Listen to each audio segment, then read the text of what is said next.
pitää vaatia, että semmonen lähtee saman tien.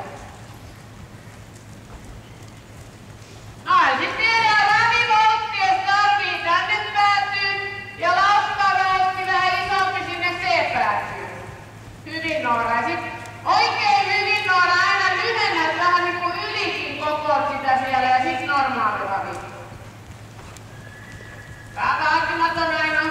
Eteenpäin se on hyvin. Takutaan. Tunsikko. No ihan kiva ilmoitusta täytyy. Koko ajan pahenee mun mielestä. Ja teille mielestä se liian, kun se tekee vielä muuttunut. Se on rehellisesti tästä. Nyt se on jotenkin niin arka.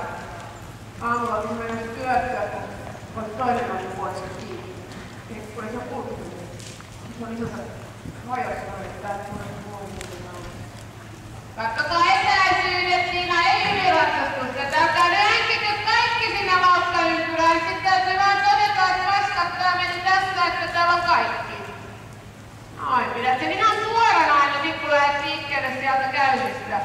Ja nyt se ei lähde se oikea lapa sinne seinää kohti. Noin, vähän pienempi voltti, kun sä teet niitä tänne. Noin, ennen kuin sä lähdet Noora taas volttina, katso, että se liikkuu. Hyvin saa, niin siellä on keskiravia jo. Hyvä.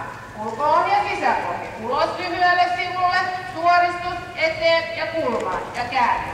Ja sä ratsastat Noora niitä kulmia. Yksi pohje ja se lähtee. Hyvä. Ja istut alas ja lyhennä.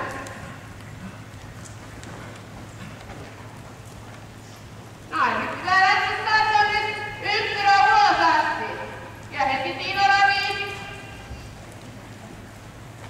Hyvä. Jalat on hiljaa. Älä sit sä pykit itseään missään kun se liikkuu. Ja nyt se ei liiku. Nyt sä saat käydä.